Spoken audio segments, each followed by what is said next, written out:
about that? We have liftoff. Well, I have to say this is not the first time on leaving my island that I've had difficulty with the microphones in Europe. Because in the European Parliament, President Schulz can't wait to turn my microphone off. So I'm fairly used to this sort of thing.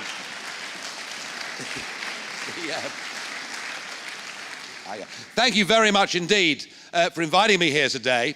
And there was a famous British comedian years ago, and his sign-off line used to be, "You lucky people."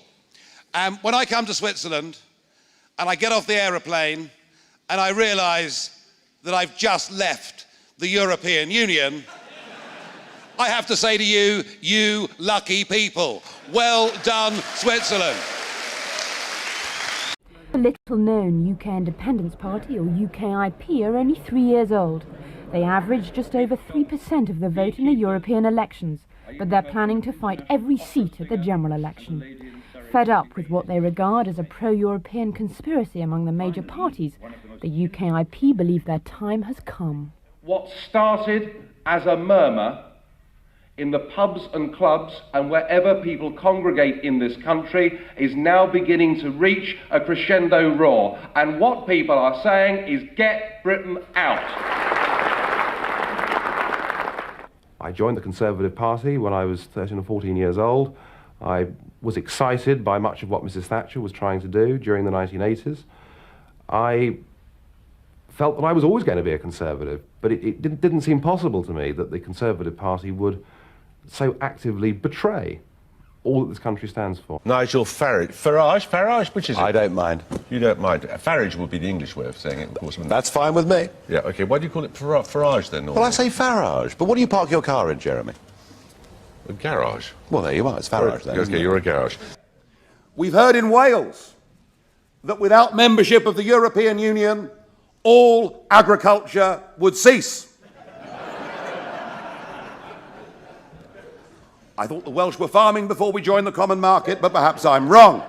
I once was normal.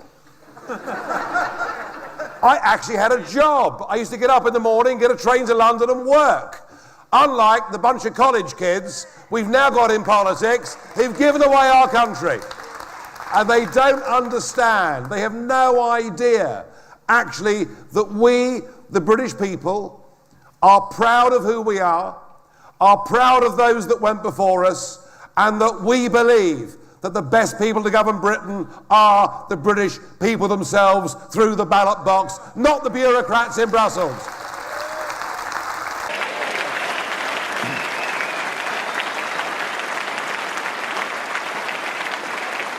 And the debate this week has moved on to trade policy. Mr. Cameron, in the launch of the Conservatives' in campaign, Mr. Cameron, sleeves rolled up, said that the negotiations between the European Union and Canada to have a free trade deal, those negotiations had now taken 7 years. He used this as an argument for us remaining in. I would have thought there couldn't be a better or clearer argument, actually, for us leaving and negotiating our own trade policy. I don't know how this will play out, but at least, Mr. Verhofstadt, there is a chance of peace. And I know that you represent the kind of political class who believe that global influence can only be achieved through bombing.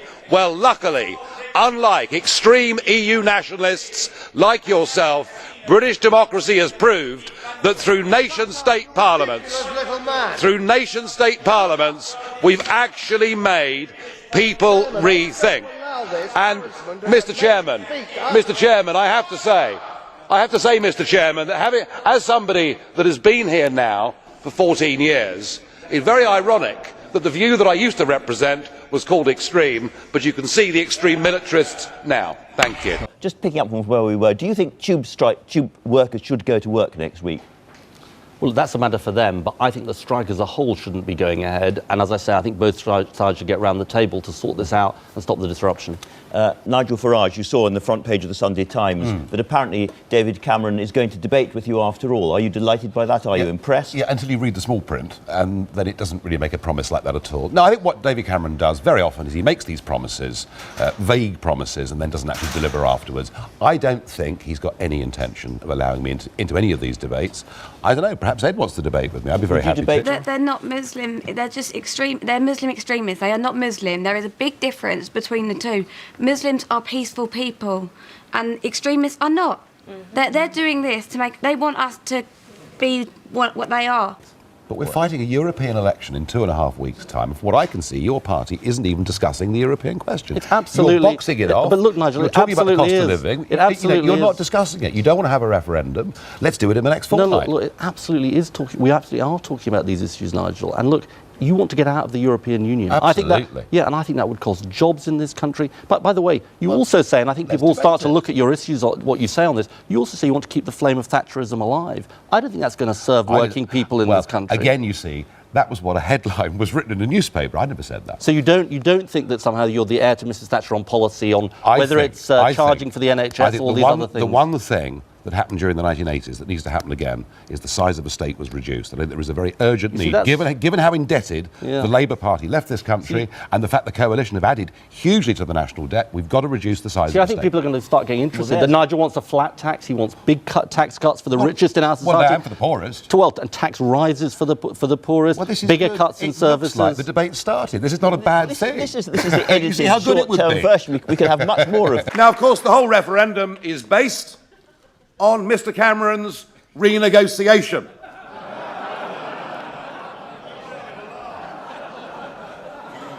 You're not very generous-spirited souls this morning, are you? No, I agree with you. I mean, given the high vaunting ambitions that we heard in that Bloomberg speech 3 years ago, what he came back with was pretty pathetic.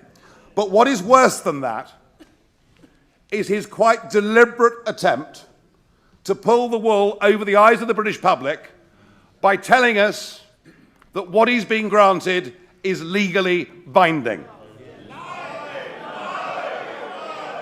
What did you call the Prime Minister? Well, I find this quite extraordinary, I must say.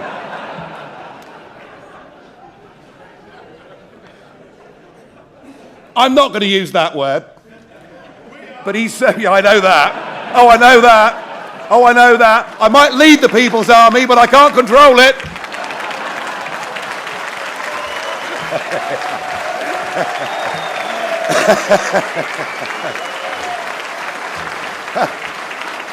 Yeah.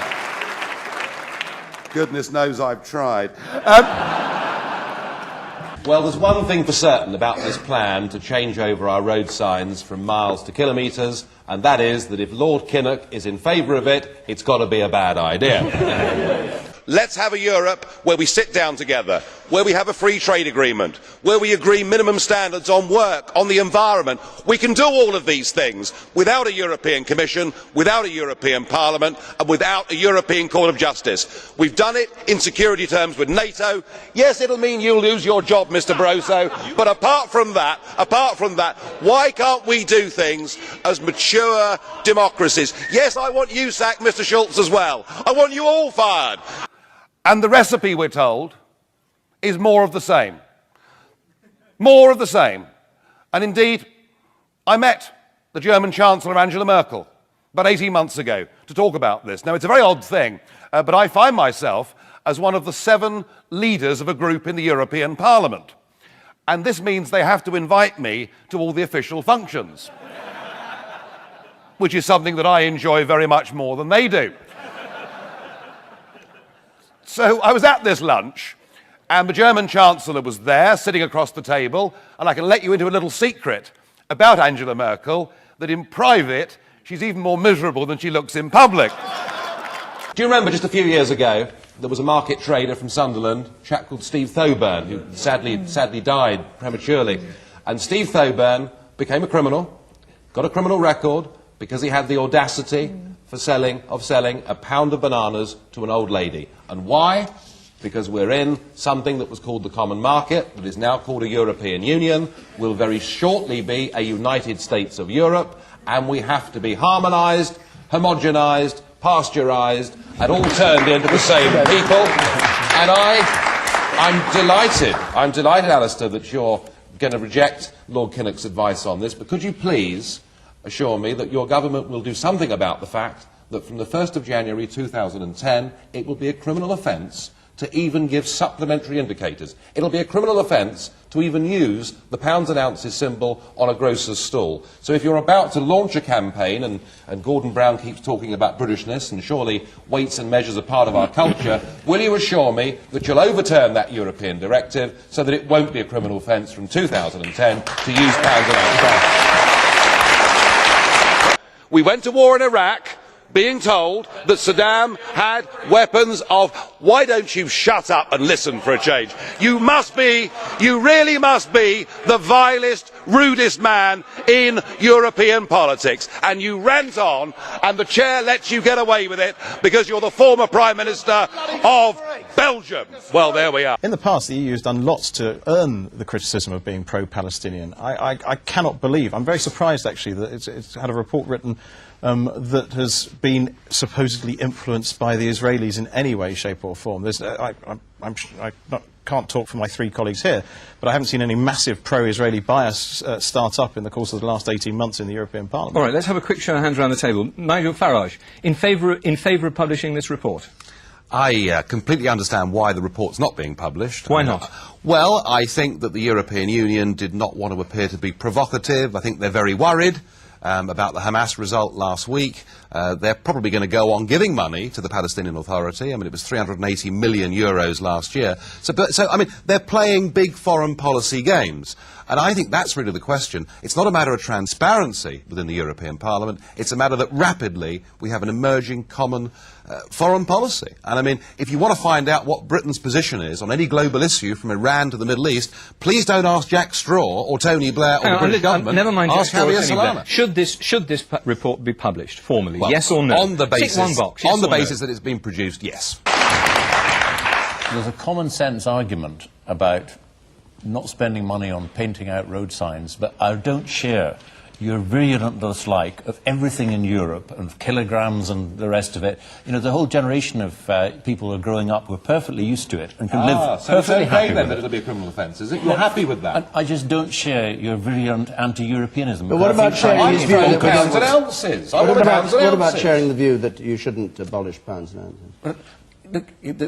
Whether you like it or not, Sorry, I don't like my tone of voice. People are getting increasingly used to kilograms and so on. I don't the same. I don't. Should we have a choice? My argument. Should we have a choice? My argument against the road signs is simply it just seems daft to be spending that money when it's not necessary. And don't share the sort of nasty anti-Europeanism that you're so associated with. Hang on, what could be nastier than it being a criminal offence to use pounds and ounces on a grocer's stall? That's nasty, surely. And for those that say that the other European states in the European Union would not wish to have a proper fair trade deal with Britain, my response is simple. Just look out of your windows. See how many German cars there are driving on the roads. You know, see just how many Mercedes, BMW, Audis, Volkswagens.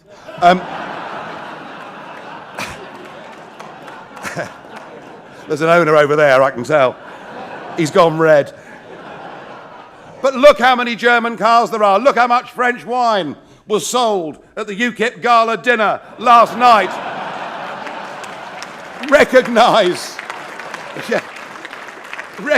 that we are now the Eurozone's most important marketplace in the world. Don't listen to college kid politicians who've never had a job in their lives telling you what would happen to trade. Believe me, I worked in international trade for 20 years before getting into politics. And the one thing I know about global trade is it is the customer who is king, and we clearly are the customer.